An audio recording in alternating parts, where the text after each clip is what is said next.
everyone, and welcome to Meet the Thriller Author. I'm really excited today because I'm joined by a legendary name in the genre, New York Times bestselling author, J.A. Jance. She's, of course, the creator of some of the most beloved crime fiction series out there, Joanna Brady, J.P. Beaumont, Ali Reynolds, The Walker Family. It's just amazing. Her upcoming book is The Girl from Devil's Lake, which is the 21st Joanna Brady novel in that series. So we're really excited to talk to J.A. about that. Welcome to the podcast. Thank you. I'm glad to be here. Oh yeah, such a great honor. So let's get right into the book. Can you give us a little bit an overview of The Girl from Devil's Lake? What can readers expect from it? Well, it's about a serial killer who has spent decades hiding in plain sight. And he starts out by getting away with murder at the age of 11. And having gotten away with it for once, he goes on getting away with it until he eventually crosses paths with Joanna Brady. As you said, this is the 21st Joanna book. And we met Joanna and her mother, Eleanor, and her daughter, Jenny, in the first book, Desert Heat. And at that point, Jenny was 9 years old, and she she's there with her mother and her grandmother, and they're waiting for Joanna's husband to come home so they can go out to celebrate their 10th anniversary dinner. But Jenny has just had a smidgen of sex ed at school, and she has counted on her fingers and figured out that there aren't enough months between her birthday and their anniversary. So she asks her mother if she was a preemie, which of course is a whole topic Joanna Brady never wanted to discuss, especially with her mother in the room. And so that's where we meet Jenny for the first time. Now, in The Girl from Devil's Lake, we're meeting Jenny again, having graduated from college and just been hired as a deputy in Pima County. And we go to her graduation. Real life obligations that we can all identify with compared to some other books. Well, I was just starting to write the Joanna Brady books when I read a book, a mystery by another author, and there was a dog in that book. The dog was only in the book. When the family left home for some reason, the dog stayed home. There was nobody who took care of the dog. And he was only there to die in a fire when the bad guy burned the house down. And that really annoyed me. I haven't read another one of that guy's books since. But my position is if you're going to have kids and animals in books, somebody has to take care of them. And when Joanna set off to marry Butch, my then editor said, "Oh, don't don't let her get married. If she gets married, then it'll be boring." I'm sorry. I've been married to the same man for 40 years and it still isn't boring.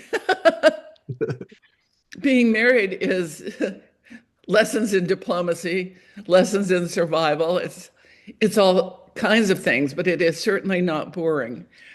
Someone once wrote and said, "Well, do Joanna and Butch have a platonic relationship?" Well, in my opinion, what goes on in people's bedrooms is none of my business and none of my readers' business either.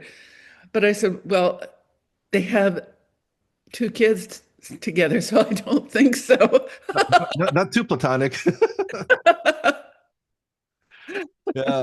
And so now in The Girls from Devil's Lake, so this one is really interesting too because like you mentioned earlier, it's a crime that spans decades and even different countries. Can you It, talk about that? it's a continental mystery. And it's also a study in the perseverance of the police officers involved in those long unsolved cases and how they never get over them and how the families never get over those long solved cases. And Joanna, that little red haired, 5 foot, almost nothing person, is the spark plug who finally brings all these cases together. And you mentioned that this was one of the most complex mysteries of all the other books in the Brady series. Is that how you see this one? This is a pretty complicated case for her compared. Yes, yes, I did. Well, yeah. I was also kind of wondering too now. So like you mentioned before, so the first book was published in 1993. Does it, when you first started this new character, did you ever envision it going this long, or is that you were hoping, or how does that work? Actually, I used to say that I could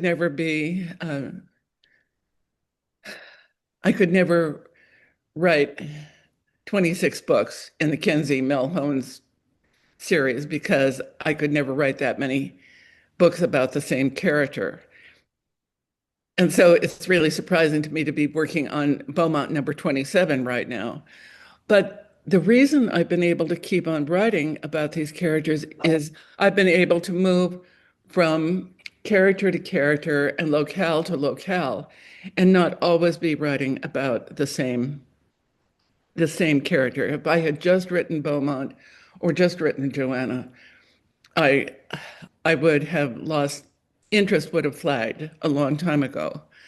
But I'm interested, and sometimes my characters cross over into other books. For instance, Jenny did some really critical police work in the most recent Walker family book, Blessing of the Lost Girls.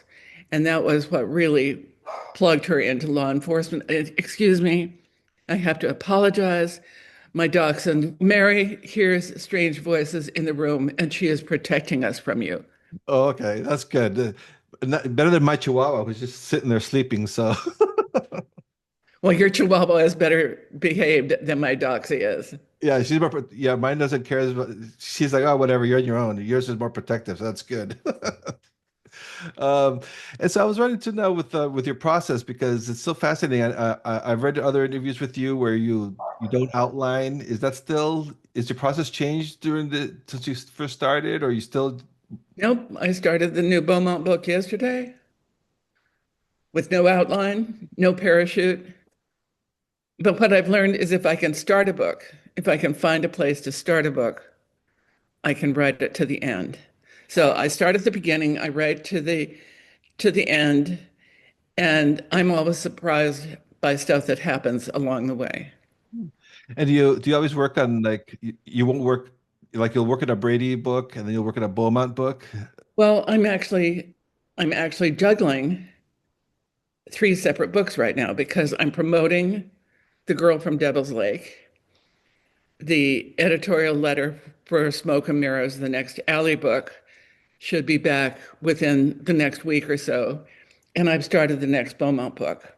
So I'm juggling three books, but I'm not writing more than one book at a time. Does that make sense? Yeah, that makes absolute sense. That's kind of it keeps it interesting though too, huh? Like a little. I was wondering also, because I know I have aspiring writers also that listen to this podcast, not just they're fans, but they're also aspiring writers. Do you like what's like your writing process like? Do you write like set hours? What kind of writing software do you use? At this point, I'm my husband's caretaker.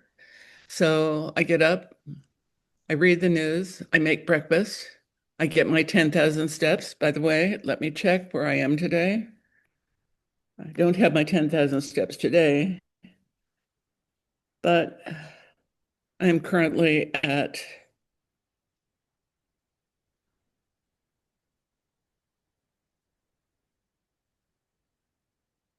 well, where is that?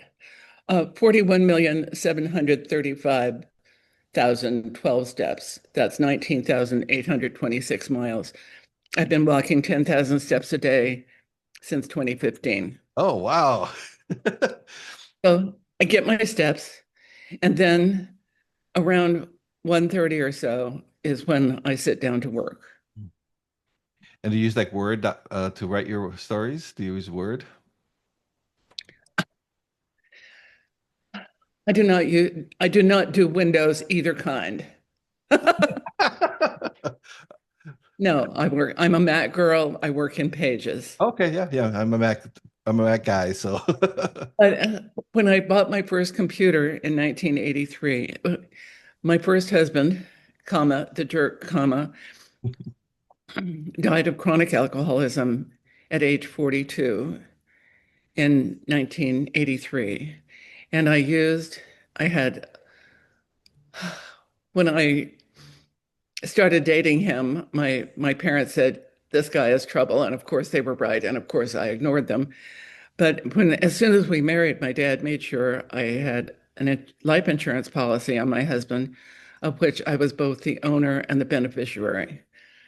And so I paid those premiums come hell or high water. And when he died, I received a $50,000 death benefit. I took 5,000 of that and bought myself an Eagle computer, dual floppy, not steam driven, but very close, dual floppy um, Eagle with 128K of memory.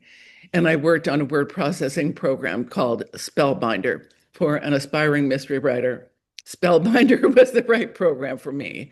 And of course, that went away a long time ago. So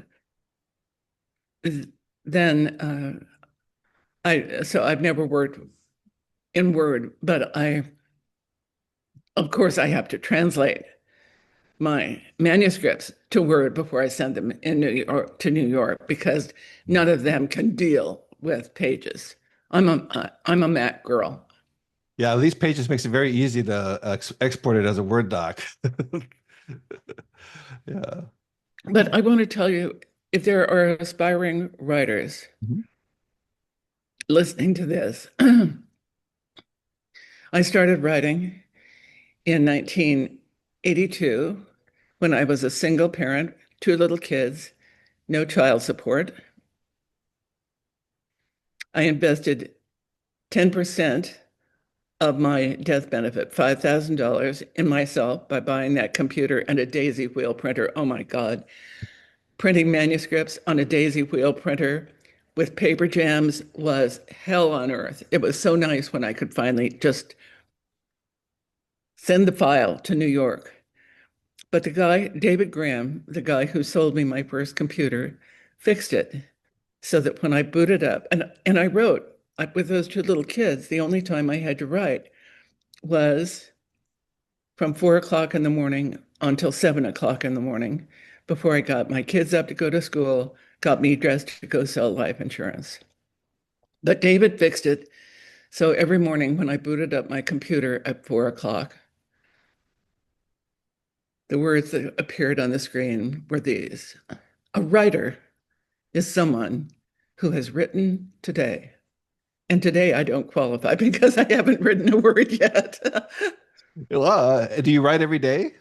I write every day, yes. I write a weekly blog that posts on my website every Friday morning. When when I went away to college, I was only 100 miles from home in Tucson, and my hometown was Bisbee. I was only 100 miles away, but that was the days of long distance phone calls. And so every Tuesday morning, even though my mother still had four kids at home, she would sit down and write me a letter telling me what was going on back home. And those letters showed up in my mailbox at my dorm in Tucson every Friday morning. And that's why I write the blog, and that's why it posts on Friday morning in honor of my mother. And they're really like my mother's letters from home. They're letters from the writer to the reader. They tell things that have happened to me along the way, things that have happened to me that week. They're sort of a window on my world. And so people might sometimes I talk about writing, sometimes I talk about this week's is about a remembrance from when I was teaching on the Indian reservation in the late 60s. So they're soup to nuts, but I write either writing on a manuscript or writing on the blog every single day. I just think it's so incredible. The story I wanted to ask you about. I know, like you started when you were in college in the 60s, in the early 60s. You wanted to join a creative writing program, but your professor said no because you were a woman. But see, yes, they wouldn't. I told the professor, I'd like to enroll in your class. And he looked me up and down and he said, "You're a girl." I said, "So?" He said, "Girls become teachers or nurses, boys become writers." And he wouldn't let me into his class. I married a guy who was allowed in his class. Huh, he never Yeah. published anything. But here's the deal. It's a very bad idea to make mystery writers mad. In my first Walker book, Hour of the Hunter, the main character, Diana Ladd, is a teacher on the reservation, but she always wanted to be a writer. Her husband, who was allowed in the creative writing program that was closed to her, he's dead at the beginning of the book. And as for the crazed killer, he turns out to be a former professor of creative writing from the University of Arizona. Bear down. So, do you ever follow up though? Like what happened with that professor? I mean, Oh, well, by the way, when I married, my husband was allowed in that creative writing program. And shortly after we married, he told me there's only going to be one writer in our family, and I'm it. So I didn't start writing until after we were divorced. Both my husband and the professor were deceased before my first book was published in 1985. But every time one of my books lands on the New York Times list, I imagine them both spinning in their graves. I think that's such a sweet revenge because not only did you just publish, but you've become like an icon. So it's like it's like you couldn't be more wrong. Well, I wish they could see the home I live in now. I wish they could see. I just went to Nashville for Killer Nashville and flew there on a private jet, you know? It's a long way from the used cars my first husband and I used to truck around in. Yeah, and yeah, making it to the top in such a tough business to make it in too is just amazing. And then it's not because of the stories. I mean, you always said you consider yourself more of a storyteller than anything. I mean, that's the bottom Actually, line. I consider myself more of a storyteller Mhm. than I do a novelist. Because you know what? The ancient sacred charge of the storyteller is to beguile the time. And there, yes, I've been on the New York Times list countless times,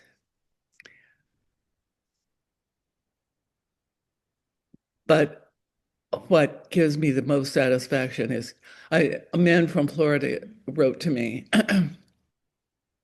after his wife underwent surgery for lung cancer and a 21-inch incision down her back. And after the surgery, she developed uh, flesh-eating uh, fasciitis and had to spend weeks in a hyperbaric chamber. And he wrote to me, I think he had never heard of me before. And we met on a European tour, and I gave him a copy of the first book. And he wrote to me and he said, "I have now read every one of your wonderful books. I don't know how I would have gotten through this time without them. Mm. The ancient sacred charge of the storyteller is to beguile the time, and time spent in hospital waiting rooms is time most in need of beguiling. Yeah, that's beautiful. And then I always the last question I always ask my guests, for those aspiring writers I've mentioned before that are listening, any advice that somebody wants to write mysteries and thrillers? Well, you know, they say don't they say don't write what you know. You're supposed to write what you know. And you maybe don't think you know anything, but spending 18 years of my life with a man who died of chronic alcoholism a year and a half after I divorced him, when it came time to write my first Detective Beaumont book, he couldn't work all the time. His books are written in the first person. So I had him do the kind of drinking I had lived with because I just happened to know a lot about drinking. 4 books in, my readers began pointing out that uh, Bo drank every day and he had a drink of choice and it was interfering with his work. Did he have a problem? And my first reaction was, these are books. But more readers asked me that question, and I realized that I had patterned him. I had created Bo's character, patterning him after a problem drinker. And my readers caught on to it before I did. But you know, a lot of things that you collect on the way that you can drop into a book. My my dentist in Bisbee, Arizona, who went to the country club for 3 martini lunches and then came back and treated kids' teeth with no Novocaine when they got out of school. I was an adult before I found out you could go to the dentist and not come home with a hole in your tongue. So there's a dead dentist on the first page of the fifth book. You know, I take little pieces of my life and put them into books. My sister lived on this little ranch, and they had a cow named Shirley, a horse named Warpaint, a dog named Smokey Joe, and a pig named, it's a Russian name. I can't think of it right now. Anyway, the pig had a Russian name. Warpaint was really smart, and he knew that he if it rained, the electric fence would go down and he could let everybody out. So my sister came home from work one day and everybody was out. Smokey helped her round up the pig and Shirley. But Warpaint was out in the pasture and you could walk right up to him if you had nothing in your hand. But if you had a halter or a rope, he would stay just out of reach. So my sister walked up to him and sort of snuggled up under his neck and was cuddling him. And then she reached under her shirt, slipped off her bra, wrapped it around his neck, and led him home.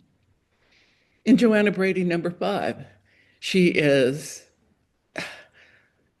in a bad position. She's being shot at. She needs a distraction. So she slips off her bra, puts it in, put some pebbles in that, and uses it as a slingshot. Now, yes, there's a connection between my sister's bra and Joanna Brady's bra, and the connection is me. So don't neglect the things you know. Feel free to put them into your books because they'll make your books believable for you and they'll make your books believable for your readers. Okay, that's excellent. That's such great advice. And so everybody, the latest book, The Girl from Devil's Lake, will be out September 30th. It's a great read, so highly recommend it.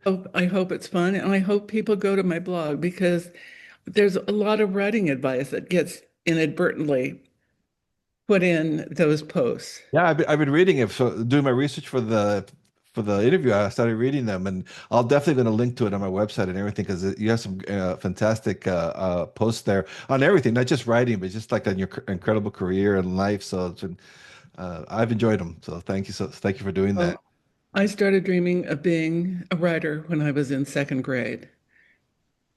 And I've been living my dream for the past 40, more than 40 years now. And to grow up and live the dream you always dreamed about is an incredible blessing. Yeah, it's amazing too because I did read that you wrote Wizard of Oz is what influenced you to write or wanted you to make you a writer, right? Yeah, that's incredible. Yes, it is. That was the his, his books were probably the most important books I ever read in terms of pointing me in the direction I wanted to go.